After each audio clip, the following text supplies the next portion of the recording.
Have you ever done a magic trick for someone and after it was done, they said, hey, do that again? What do you do? Let's talk about it.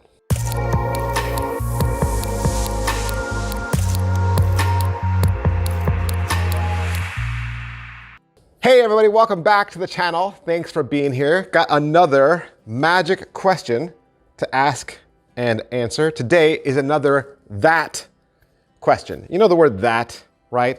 When your spectator says, hey, can you do that again? Can you do that again? And it's happened to me, right? It's happened to all of us. There's a lot of pressure when someone says that because you don't want to say no, right? So what do you do? What do you do when they say, hey, can you do that again? First of all, no. I know you don't want to say no. I know you don't want to say no. We'll get to that. But no, do not do the same trick again for the same person. In fact, it's one of the rules of magic.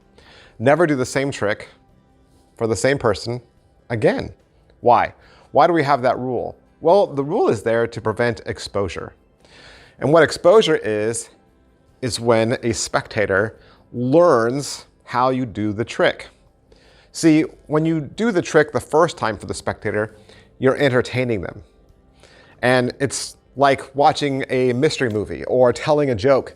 They don't know how the end is going to be. They don't know the punchline. And so the very first time they see it, it's entertaining and it's surprising. But the second time they see it, they know what to expect. So they'll either try to pick a different number, mess you up, or they're going to be watching you in a different way. No longer are they now going to be watching this hand. Now they're going to watch this hand. They're going to pay extra careful attention when you put your hands in your pockets. They're not asking you because they want to be entertained again.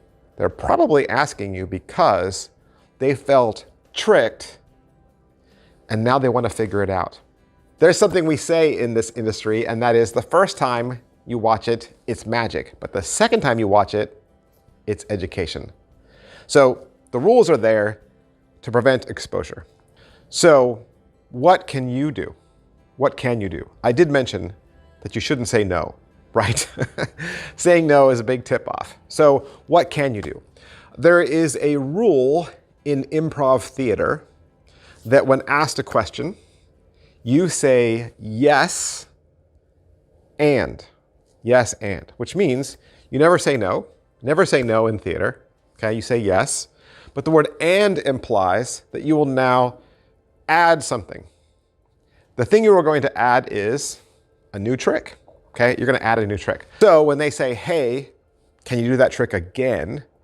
You would say, again? Hey, how about this time I show you something even better? That's an option. Or you could say, again? Oh, wow. I don't even know how I did it the first time, but I really think you're going to like this next trick. So that creates a little buy-in, right? You've implied that, hey, I've got something else I'd like to show you. You were entertained? Let me show you something else, which means you should always have at least 2 or 3 tricks on you.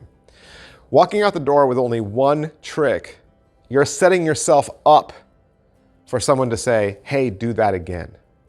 And when you say, I can't, and you have nothing else to offer them, you're kind of leaving your audience with this feeling of either, oh, well, then it was just a trick because you can't do anything else. Or now they feel like you've revved them up and you've left them with this feeling of wanting more, okay?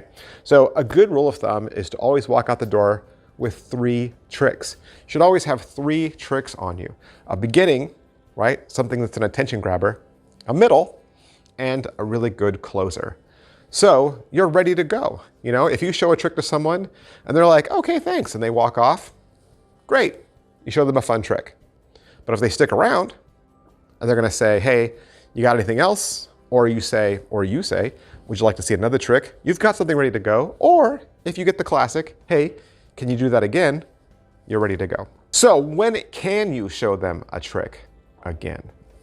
Because, you know, It seems like some magicians do that, right? You've seen a magician perform a card trick or a coin trick, and the spectator says, hey, do that again. And you feel like, you know what? I feel like the magician did. Doing a trick again works really well for card tricks and coin tricks. Now, obviously, if you spent 40 bucks on some gimmicked knife trick that turns into a flower, right? You can't do that again because the same thing's gonna happen. There's no surprise. But if you did a card trick for a spectator, or you did a coin trick for a spectator, and they say, hey, do that again, of course, do a card trick for them again, another card trick or another coin trick. That's all they want. That's all they want to see. In fact, if you learned similar tricks, like pick a card, any card type style tricks, you could do 2 or 3 of those in a row. They'll be completely different. They'll have completely different methods, and that's the key, right? It's not so much that we don't want to show them the exact same trick, which we kind of don't, but we really don't want to show them the exact same method. If you had to pick a card, any card trick, and they loved it, and they said, hey, do that again, you say, great, I'm going to use this person over here, have you pick a card. Well, it starts off the same, but now you're going to do a different trick, right? You're going to do a different trick. And at the end of the day, they won't remember anyway. So a good rule of thumb is if you were going to say yes and do the trick again, it's probably with a card trick or a coin trick where it's going to be very easy for you to disguise the method, that it wasn't the same method you did the first time. And this is the best part of the video, because we've asked a question. A spectator has said, hey, can you do that again? Now, I'm sure it's happened to you, and I'm sure you have some great advice as well. So how would you answer this question? How would you respond to someone who had the question, what do I do when someone says, hey, do that again? Offer your very helpful advice down below. That's one of the great things about the internet, is we can create a community where we share information freely. Thanks guys for watching, and I'll see you next time. Bye. Oh, hey, and one more thing. Sometimes you guys always comment on the shirt I am wearing. This is the Diagonal Palm shirt that is only available at mentalvoyage.com. It's 30 bucks, and you can head on over there if you want to get a shirt exactly like mine. Now you can show your superior understanding of what may be the most misunderstood move in all of card magic with this unique shirt. Because it just isn't a shirt. It's a testament to your expertise in the intricate realm of magic. Proudly display your mastery of the most enigmatic and elusive moves, a move that has perplexed the minds of many for ages. These shirts are screen printed onto Gildan Soft Style 100% cotton. They're short sleeve shirts, and they're available in black or gray. Head on over to mentalvoyage.com and get one for yourself.